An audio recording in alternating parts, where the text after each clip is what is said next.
नमस्कार किसान भाइयों, मैं गजेंद्र और आप देख रहे हैं देश का सबसे विश्वसनीय यूट्यूब चैनल काना फार्मिंग। आज हम एक ऐसी सब्जी के बारे में चर्चा करने वाले हैं जिसकी मार्केट में बहुत ही ज़्यादा डिमांड रहती है और जिसको गर्मियों के मौसम में बोया जाता है। अगर किसान चाहे तो इसको जायद और खरीफ दोनों ही मौसम में बो सकता है। जायद में जो बोई जाती है उसका जो मुख्यतः उपयोग है वो सब्जी के लिए किया जाता है। और आजकल मार्केट में आप देख रहे होंगे कि बहुत सारी ऐसी ग्वार की वैरायटियाँ उपलब्ध हो चुकी हैं जो कम समय में बहुत अच्छा उत्पादन देती हैं। मार्केट में डिमांड भी बरस भर बनी रहती है और लगभग शुरुआती स्टेज में जो इसके भाव होते हैं वो 60 से 70 रुपये केजी के होते हैं। तो भाइयों, सबसे पहले हमें जो ग्वार की खेती है उसके लिए किस प्रकार की भूमि का चयन करना है, कौन कौन सी वैरायटियाँ रखनी है, खरपतवार नियंत्रण और साथ ही सिंचाई, ये जो मुख्य पहलू होते हैं। किसी भी प्रकार की कोई खेती की जाए तो सबसे पहले इन पहलुओं को ध्यान में रखा जाता है। ये जो ग्वार की खेती है इसके लिए जो मिट्टी का चयन है वो बलुई दोमट और अच्छी होनी चाहिए। और हमारा जो क्षेत्र है, विशेषकर राजस्थान जो क्षेत्र है, उस क्षेत्र में ग्वार की खेती बहुत ही ज़्यादा होती है। लेकिन सब्जी वाली ग्वार की जो खेती है वो लगभग पूरे देश में होती है और जो खरीफ में बोई जाती है वो राजस्थान में बहुत ही अधिक होती है। और ये जो पौधा है ये सूखे को भी लंबे समय तक सहन करता है, इसलिए इसको सूखा सहिष्णु पौधा बोला जाता है। इसके लिए जो अंकुरण के लिए जो तापमान है वो लगभग 30 से 35 डिग्री अच्छा तापमान होता है। और जब इसमें फलियां या फूल आए तो उस समय अगर टेम्परेचर 45 से 47 डिग्री तक भी हो जाए तो आराम से ये हमें उत्पादन देता रहता है। भूमि की तैयारी के लिए सबसे पहले कल्टीवेटर हल के द्वारा 1 से 2 गहरी जुताई की जाए और जो कल्टीवेटर हल की जुताई है वो क्रॉस की जाए, left to right, right to left. इस तरह से अगर जुताई करेंगे तो जो मिट्टी पर जो कठोर परत बनी हुई है वो टूट जाती है। और देसी खाद, गोबर का खाद डाला जाए। उसके बाद जो किस्में हैं, अगर सब्जी के लिए किसान बो रहा है तो दुर्गा बहार, पूसा नव बहार, पूसा सदाबहार बहुत अच्छी वैरायटियां हैं। इसका उपयोग दाने एवं गोंद के लिए भी होता है। HD 365 जो वैरायटी है वो दाने एवं गोंद के लिए सर्वोत्तम वैरायटी है।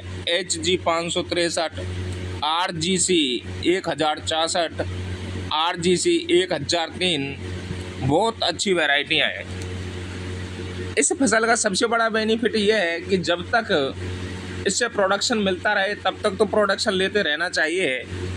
उसके बाद इसका जो अपशिष्ट जो चारा बचता है वो पशुओं के लिए एक बेहतर चारा माना जाता है, जिससे पशुओं में दूध की मात्रा और जो कमज़ोर पशु होते हैं उनके लिए जो माइक्रो न्यूट्रिएंट्स की ज़रूरत होती है उनकी पूर्ति इस चारे के द्वारा बहुत ही जल्द होती है। अब जो बीज की मात्रा है, अगर किसान सब्जी के लिए अगर इसकी खेती करता है तो लगभग 5 से 6 केजी प्रति एकड़ बीज की आवश्यकता होती है। और ग्वार ही नहीं, अगर किसान कोई भी बीज अगर बोता है तो उनको बीज उपचारित जरूर कर लेना चाहिए। ग्वार के बीजों को 2 ग्राम थायरम और 1 ग्राम कार्बेंडाजिम से ज़रूर बीज उपचारित कर ले और उसी के साथ 600 ग्राम राइजोबियम कल्चर लेकर ज़रूर बीजोपचारित कर लें।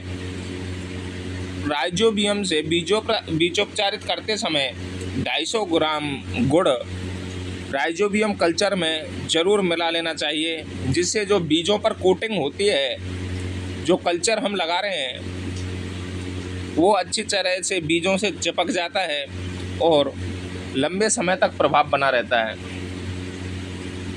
पंक्ति से जो पंक्ति की दूरी है वो 40 से 45 सेंटीमीटर होनी चाहिए और पौधे से पौधे की जो दूरी है वो 15 से 20 सेंटीमीटर एक उचित स्पेस माना जाता है, जिससे हमारा जो पौधा है उसको फैलने के लिए एक अच्छा स्पेस मिल जाता है और हमारा जो उत्पादन है उसमें बढ़ोतरी होती है। कई जगह हमने देखा है कि किसान एक सघन बुवाई कर देता है। अगर इस तरह बुवाई करता है तो हमारे प्रोडक्शन पर विपरीत प्रभाव पड़ता है। जो बीजों का और लाइन का जो अंतराल है इसको ज़रूर मेंटेन करें। उर्वरक अगर इसमें बोते समय क्या क्या देने हैं तो 10 से 12 केजी नाइट्रोजन, 15 से 20 केजी फास्फोरस और लगभग 8 से 10 केजी पोटास। अगर किसान चाहे और उसको अगर ज़मीन में पोषक तत्वों की अगर पूरी नॉलेज है और अगर उन्होंने मृदा परीक्षण करवाया है, जिन जिन पोषक तत्वों की कमी है वो ज़रूर जुताई के समय डाल दें।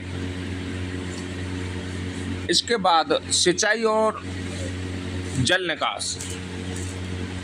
फसल में जब फूल आने लगे और फलियां बनने लगे उस समय विशेषकर ये ध्यान रखें कि जो नमी है वो हमारे खेतों में नमी बरकरार बनी रहनी चाहिए और सिंचाई का जो अंतराल है वो मौसम के हिसाब से घटाया और बढ़ाया भी जा सकता है।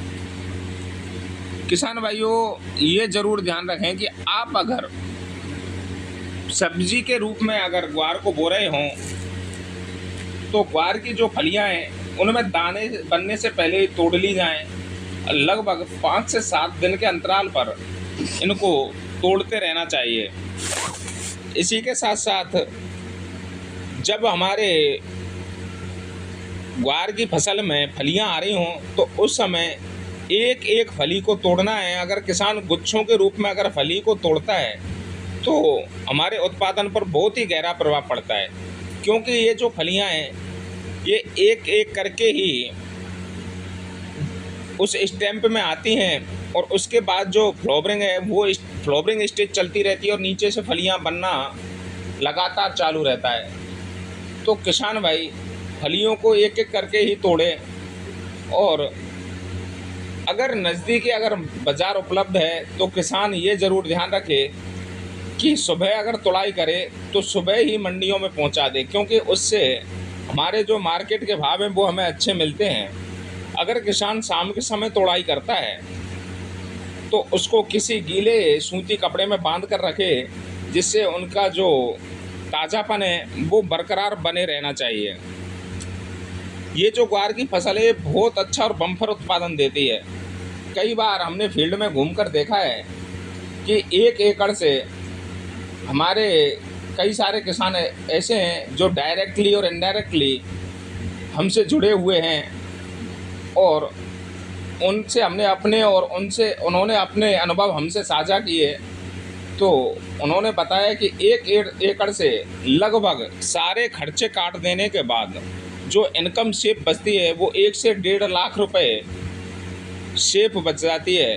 ये फसल लगभग बोने से 40 से 45 दिन बाद ही प्रोडक्शन चालू कर देती है और लगभग जब ये फसल 3 से 4 महीने तक चलती है तो इसके जो बाज़ार भाव हैं वो लगभग 30 या 40 रुपए किलो से कम तो रहते ही नहीं हैं। और अगर वैरायटियाँ अगर अच्छी लगाई जाएं तो मार्केट में भाव भी अच्छे ही मिलते हैं। तो किसान भाइयों ये हमारी वीडियो आपको कैसी लगी और आपके यहाँ ये ग्वारफली के जो भाव हैं किस प्रकार के बने हुए हैं वो हमें कमेंट सेक्शन में भेजकर ज़रूर बताएं और हमारे द्वारा जो दी गई जानकारी है आप उससे कितने संतुष्ट हैं ये ज़रूर हमें भेजें। धन्यवाद और हमारे चैनल कान्हा फार्मिंग को सब्सक्राइब करें। धन्यवाद।